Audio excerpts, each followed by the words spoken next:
Hello, everyone. Welcome to my channel. If you are new here, I'm Holly Poole. I'm a professional astrologer as well as a healthyologist. And today our topic is about coming into August. I always find August a very strange time of the year in the Northern Hemisphere because, yes, we're finishing off our summer. There's parts of August sometimes that we feel that we'd like to get into September and get things rolling and moving. We're thinking about coming towards the fall of the year, but we're not really quite ready to let go of our summer yet. We still have a month, and as most of you know, I'm in Nova Scotia. We often have an absolutely gorgeous fall. As a matter of fact, our September, October can sometimes, if you're thinking about visiting Nova Scotia in any way, sometimes our September and October are even better than our actual summer months due to the humidity that we often experience. We're in an interesting time. Let me share my screen. And of course, the very first thing that we're going to see here is the actual new moon. Now, the new moon starts off on the 4th of August, and I've called the new moon, it's all about love. And why would I say that? Because the new moon is in the sign of Leo. If you know any Leos, Leos are all about love. They're all about the connection with love. They're all about bringing forward love.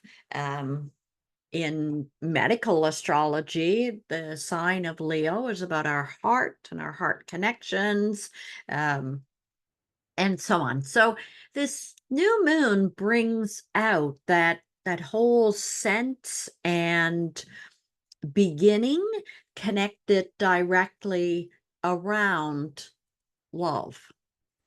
Now, what's very interesting to me, I'm filming this, by the way, on the 23rd of July.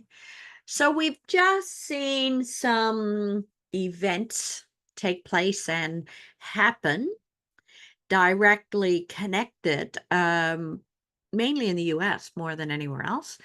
And part of that, even at this new moon, but previous to that new moon, Uranus, the planet of unexpected events, is actually sitting at 26 degrees Taurus.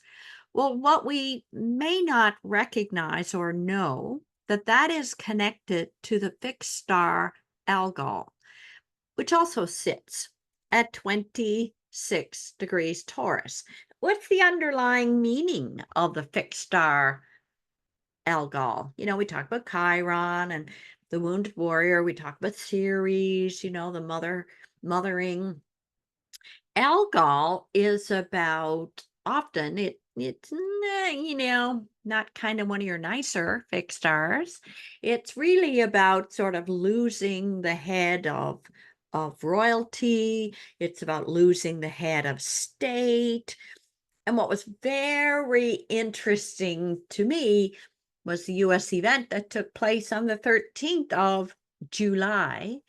And that event was when the sign of Jupiter, well, let's go back there for a moment. Let's go back to the 13th of July.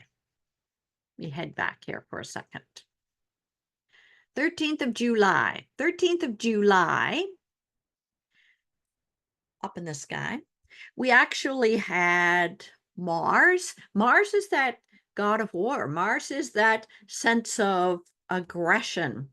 Mars coming directly towards Uranus. Where's Uranus? Sitting on that fixed star of Algol. Algol, A-L-G-O-L. Doesn't sound right for some reason, but anyway, the interesting thing is that's and in the sign of Taurus. In medical astrology, Taurus has to do with sort of our nose, our sinuses, coming down to the lower part of our jaw. And that's when we saw the event happen directly in the US. Mars, the planet of aggression, hitting Uranus, the planet of unexpected event, connected around Algol. Astrology some days can be so literal. It's absolutely crazy. And then I'm going to move along for a second here because I then want to go to the full moon because we're talking about August. We've already gone through. But I just wanted to show you how explicit sometimes and how literal astrology can actually be sometimes for all of us. Then we got to the full moon in the 21st of July. And on my Facebook page, I invite you to follow me. I have a Holly Pool Astrology Facebook page. If you're not following me, I write every day about astrology, about what's going on directly within the heavens. And on that, well, coming up to that full moon day, because I think it might have been the 20th, I actually wrote that it was an interesting day to me. I felt that the full moon was at 29 degrees. The moon itself was at 29 degrees Capricorn, the sun at 29 degrees Cancer. And 29 degree is such a critical degree. As a matter of fact, in Facebook, I actually wrote, if any of you within your chart have something sitting at 29 degrees within your chart, anywhere within your chart, it actually holds a very lot of karmic debt connected to it. So as we got to the full moon, we hear Mr. Biden has decided to step down. And again, the day before, so I was talking about such a completion of a cycle. It just felt that it was so pivotal on an energetic perspective.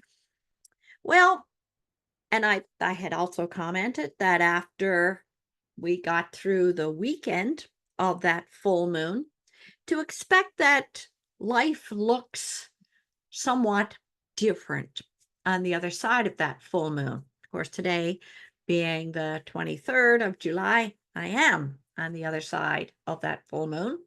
And we have Kamala Harris running. We assume she's running.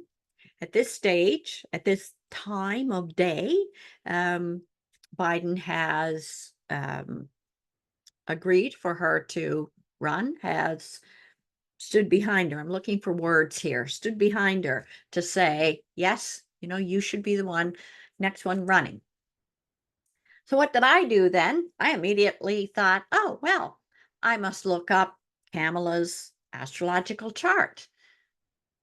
It's so interesting.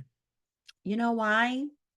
Because in Kamala Harris's chart, the sun in her natal chart we're talking about now, the sun opposes her moon. So her head and her heart are always in a fight to each other. But I'll tell you what's even more interesting than that is that's exactly Donald Trump's chart as well. Now they got two different signs. His is in Gemini and Sag, and hers is in Libra and Aries. So they're two, but also his sun and his moon also oppose each other. I thought, oh my God, this feels so karmic to me. On the world stage, I would be willing to say this is not the first time that those two opposed each other. Now, not in this lifetime, but in another lifetime, because it all is so centered. There is her ascendant the ascendant on her chart, her rising sign on her chart is at 24 degrees Gemini. His sun sign is at 22 degrees Gemini. Whether we agree, whether we think he's great, she's not great, or whether we think she's great and he's not great, doesn't matter. Really doesn't matter. We're just looking at the astrological alignment of that. And it's incredible that their charts are so interweaved. So incredible. That, to me, tells me it is so karmically driven. It's crazy. It's absolutely crazy. Anyway, I just sort of wanted to cover that just because it was so incredible to me. I've heard other astrologers talk about Kamala's chart. I've heard other astrologers talk about Donald Trump's chart, but I've never heard anybody talk about the similarities that run with both of their charts. So it's incredible. Anyway, I just wanted to go there. So now what we're going to talk about is we'll start the month with the new moon. And the new moon is at 12 degrees Leo. So if any of you in your own personal chart look on your outside rim of your natal chart and look to see, do you have any planets around 12 degrees Leo? Wherever that may be in your personal chart, let's say you've got Leo down here in the 4th house. Then that new moon is about family, new conversations, new love within the family. Let's say it's here around the 7th house, new relationships, partnerships are the 7th house. Let's say it's up here in the 10th house. There is new connections directly around your work world. So new moons are all about new beginnings, new starts, new openings. And the sun is very strong in this new moon. Remember, in the full moon we just had in late July, the full moon was in the sign of Cancer. No, that's not true. The sun was in the sign of Cancer, right? So the sun was in the sign of Cancer, the moon was in the sign of Capricorn. Neither of those were strong planets. And yet it just felt like such an ending because of the 29 degrees for me. Here we have the sun and the moon at 12 degrees Leo. The sun is very strong here. Why? Because the sun rules Leo. So it brings in a huge strength to the sun here. Now, I also want to draw attention to something else going on. So remember when we talked about Mars and the event on the 13th of July? Mars had been lining up with Uranus, the planet of unexpected events. So now Mars has left there, and Mars moves around the zodiac every 2 years. So Mars takes 2 years to make it all the way around. Mars moves relatively quickly. Jupiter, this is Jupiter. Jupiter takes 12 years. So Jupiter is a lot more pokey kind of way than Mars is. So Mars is going to come to line up with Jupiter. We'll see it as we come along. But I just wanted to show how Mars is making its way around. The other thing I want to point out here is, let's go back to April 8th. Anybody remember what happened at April 8th? That was that solar eclipse. If you haven't looked at that YouTube video, please go back and see the YouTube video on April the 8th. Chiron was sitting right at that exact same degree on April 8th. Chiron's not moved a whole lot from there, which when I did that video, I said it wouldn't. And I actually said that solar eclipse was really more about Chiron than it was about anything else going on. And so Chiron had gone as far as 23 degrees. The solar eclipse was actually at that 19-degree mark. That's only a difference of 4 degrees. That's not that far. Then Chiron has hit a wall. Chiron is coming back again. For those of you who've been watching my channel, you know that I talk about an eclipse point is so strong and that it sets up a whole energy field. And Chiron's not really left that field, and Chiron is coming back to do another lineup.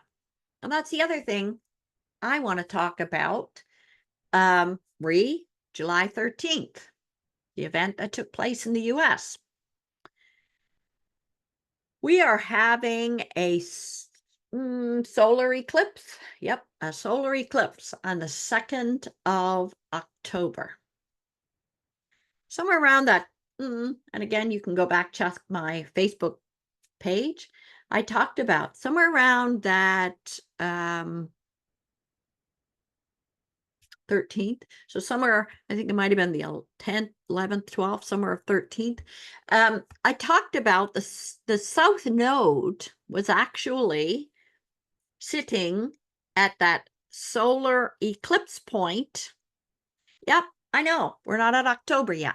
I get it. I understand. But let me tell you something. That vibrational energy is already started right there at 10 degrees Libra.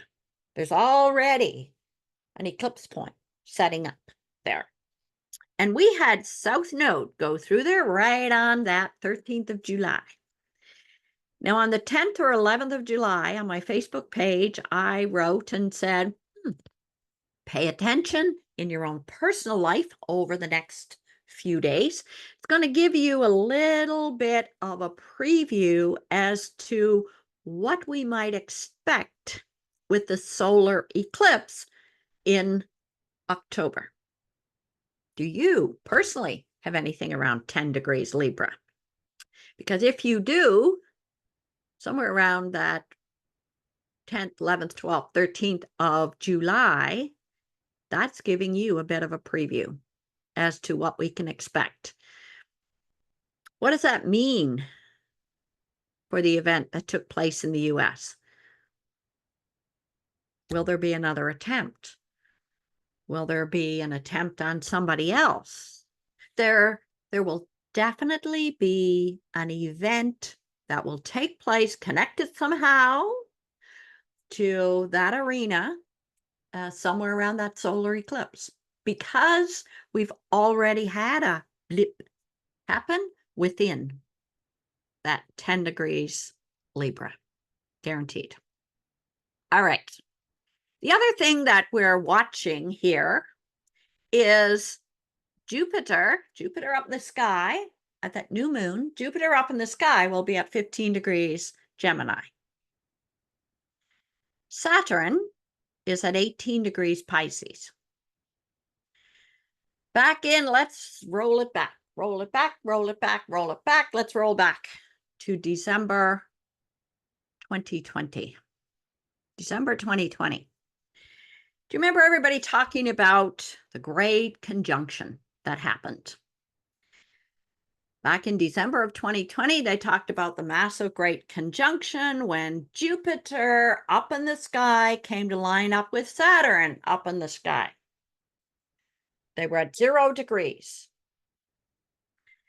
And they said it's an 800-year cycle when it happens in mutable signs. So what happens in astrology is that we watch then when we get the first alignment to show up. We're going to see this in July. So we'll talk in August, I'm sorry. In August, we will see this before the full moon. We're expecting it somewhere around the 14th, 15th. We'll keep a watch on it. Because with that great conjunction, you may not have thought you did, but let me tell you something. You did. Made a big promise to yourself, to maybe some others, to other people. When Jupiter gets to 18, 19 degrees Gemini, Jupiter's going to check in with you. And Jupiter's going to go, so how you doing? How are things doing? You made some commitment. It's kind of taken you 4 years to get here, but you did make some kind of a commitment. And so from the Canadian side, I snickered this morning as I was reading the paper because the Walmart and Costco has agreed to the grocery code of conduct. Well, guess when a lot of that whole conversation took place? Sobeys went in. I'm not sure what Superstore did, to be honest. They were challenged by it. Walmart and Costco are kind of a bit of the last people to sort of sign up. And so since the last 4 years, we've been dealing with some price gouging. Go figure. So now those larger grocery chains have decided to step up to the plate. Why? Because Jupiter is catching up to them. Jupiter, as I said, we're going to see this by the 15th of August. So they sort of got in a bit under the wire here. Jupiter probably, had they not signed on to this code of conduct for grocery owners, probably would have charged them, taken them to court, something of that nature. So they're in under the wire, I saw today. So I sort of snickered, because I can, snickered a little bit to go, yep. That's what happens when we have a great conjunction, and now we're coming up to our first square. The universe is going, so how you doing with that again? Have you given some thought to that? Because if not, we may be taking legal action. Your choice. So it's interesting times that we are all living in.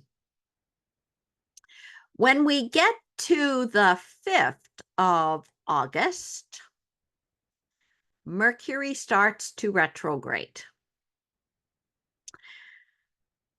This is going to be an intense Mercury retrograde. I'm not really looking forward to it all that well.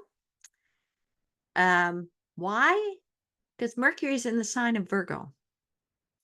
And Mercury rules Virgo. So if you're watching this previous to the 5th of August, please back up everything you own.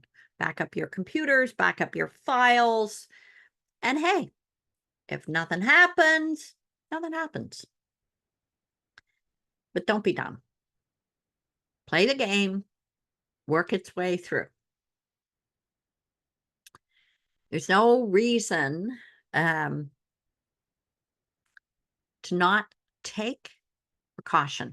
Plus, we've got Mars in Gemini with Jupiter in Gemini. And on that day, Mars will be 10 degrees Gemini. Jupiter will be 15 degrees Gemini. That's a difference of 5 degrees. So let me tell you, there will be a pull here. And will there be an outage on that day? I would not be surprised. I'm not predicting it, because I'm not going to put that out there. But I would not be surprised at all if that were to happen. Venus will have moved into the sign of Virgo. now we're beginning to see, Venus has now become an evening star. We talked about that way back when it turned around, when it turned back around. Remember, back through, if you go back through my YouTube videos, you'll be able to see that. But now we will be able to see Venus as the evening star. The last 2 years, she's been a morning star. She's now become an evening star. As we go through the 6th and the 7th, now we're also seeing, so Venus is moving forward, Mercury is moving back. So we're going to see them collide. And yet I do believe it'll be a short period of time there. Later on the night of the 7th coming into the 8th, they actually will hold the same degree. By the time we get to later on the 8th, now we've made a turn there. Because you can see Venus and Mercury. Venus may calm Mercury down a little bit and help it to see that there's no necessity to have the disruption as much as they may feel that it should be. As we come to the 8th, we're now at the 9th. Mars, as you can see, is getting closer and closer to Jupiter. We come to the 11th of August. Mercury is now at 2 degrees Virgo. Where is Virgo in your personal chart? Again, look along your outside rim. What house is Virgo in for you? Because that is where you will be starting off to experience this Mercury retrograde. We also have the astrological sign of Juno. Juno has now gone into Libra. Juno likes being in Libra. Juno is the asteroid goddess about partnerships and relationships. And so she's having a lovely conversation here directly with Pluto. Now, again, we're in the middle of a Mercury retrograde. Will Pluto understand or not understand? Pluto is retrograding itself. So Pluto also is in the process of trying to make decisions. And Pluto will be saying to Juno, yep, you know what, Juno, I'm going to turn back direct again on the 12th of October is when I'm going to turn direct. And so I'll take your accountability into mindset. Now, my question with this, because, I do like to follow a bit of politics.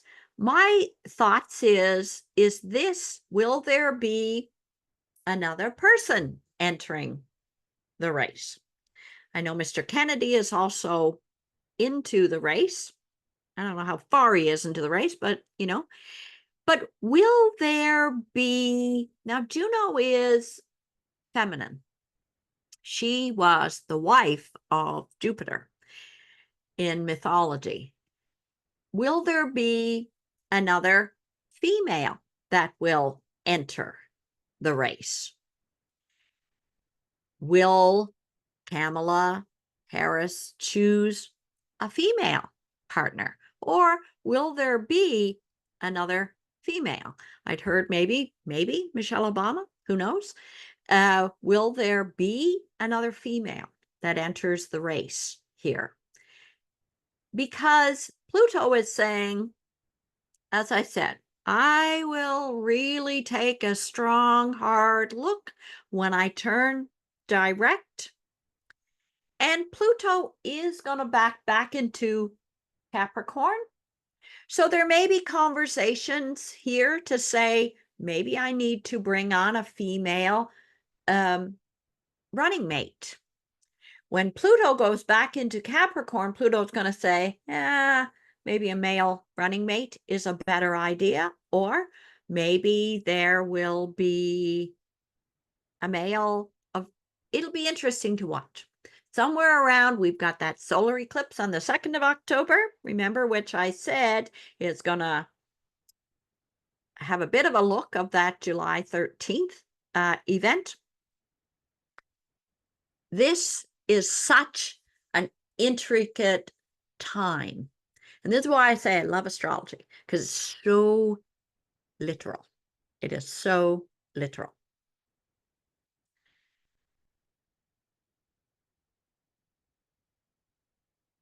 Now we've got Mars and Jupiter both together on the 14th of August, 14th, 15th of August.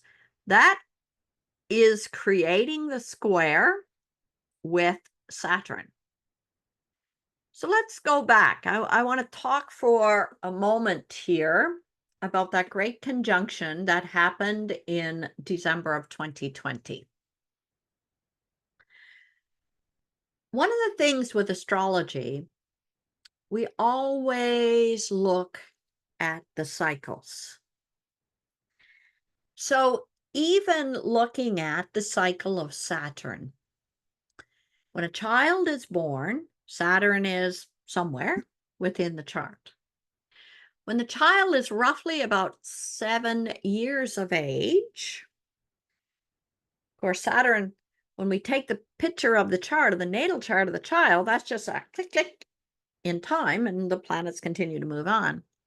In 7 years, when the child enters that 7 years of their birth, Saturn has moved on, so it provides a square with its natal place. It's our first square. That's when we start to see sometimes children start to try to figure out their boundary lines. They try to figure out, okay, am I a baby? Am I still? I talk about this a lot in my astrology classes when I do the cycle of Saturn, because it's watching our own personal Saturn cycle. When we're 29, 30, we have our first Saturn return. Timing that really makes all of us very much wake up. So Jupiter is coming into its first square with Saturn. That had actually happened when? At the Great Conjunction. So Jupiter, as I said to you, Jupiter is asking all of us, where are we now? What has changed since December 2020? And one of the things I realized that has changed is that there has been a lot of getting together we used to have. It seemed like we all did lots of get-togethers previous to, because those are kind of the COVID years. All of those get-togethers, and we don't do that anymore. So we often don't thrive as single people. We often thrive when we belong to a tribe. So I actually put together, inspired by spirituality, and I'll put a link below, whereby once a month we will get together by Zoom. There will be a link down there, and all of the topics that we will cover. Lots of times when I'm doing private readings, people talk about they just wish that they had a safe place to get together to discuss spirituality, where they can ask questions, they can learn a lot more so that they can determine like their own belief system, their own vibration. So I was inspired to put together this sort of a tribe kind of a meetup. I'm going to do it for roughly a year and see where we go. I think sometimes people are afraid to discuss about spirituality. Maybe they don't have the correct terminology. They're often afraid, I think, that what happens if people ask me about this, or what happens if people ask me about that?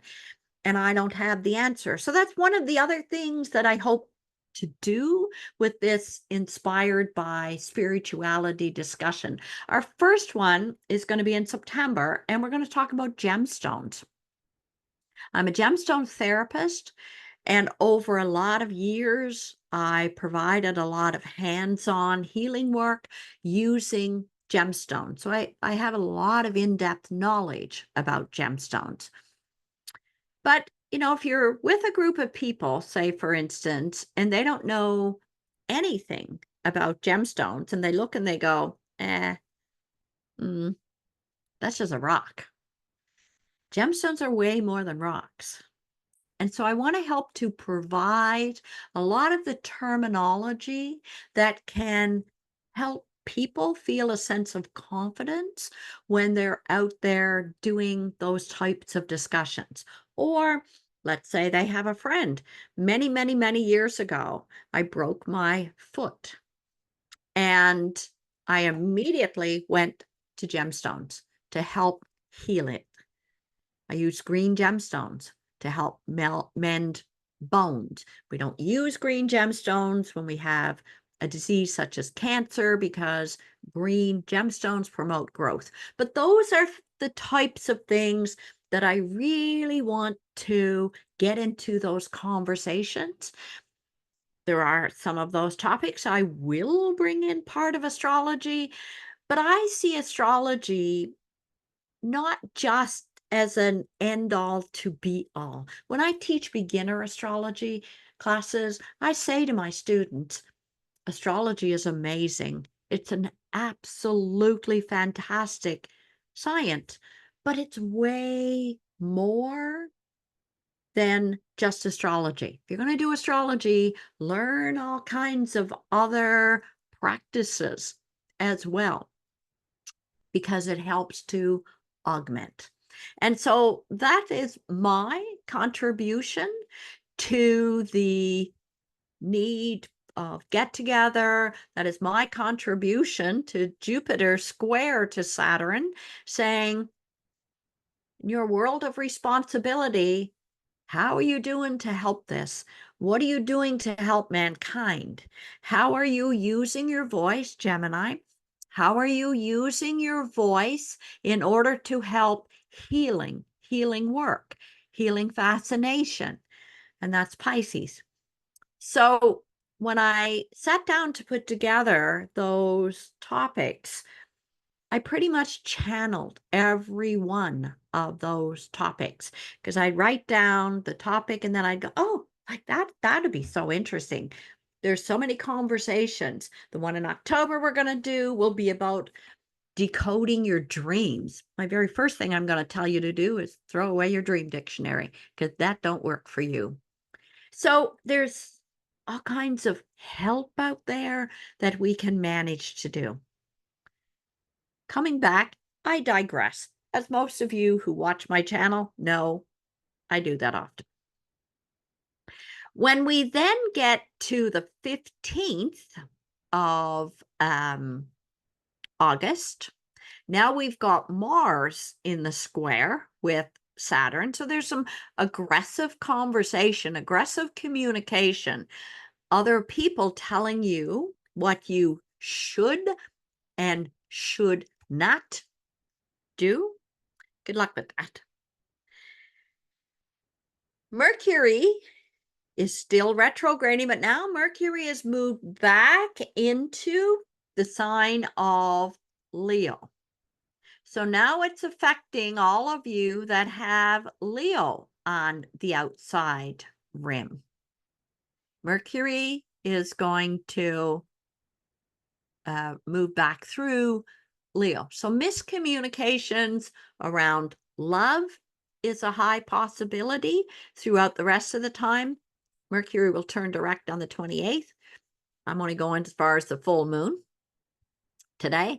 But Mercury will move back through the sign of Gemini.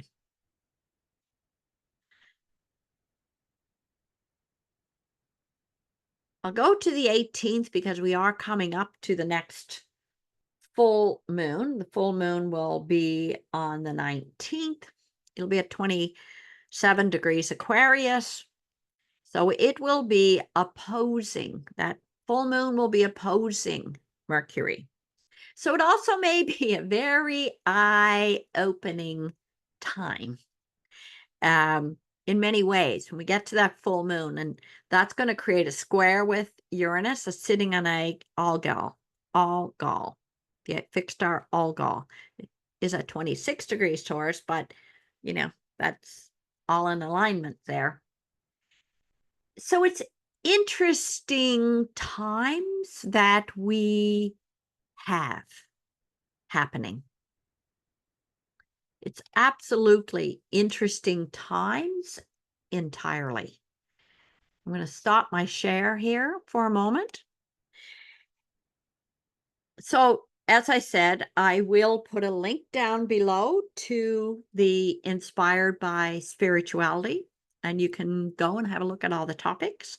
Intermediate astrology classes will be starting in September. People have been asking about the beginners. I will do a beginner starting in January of 2025. I just want to say thank you. You guys make my heart full by taking the time to come and hang out and spend your time listening, watching astrology. Thank you.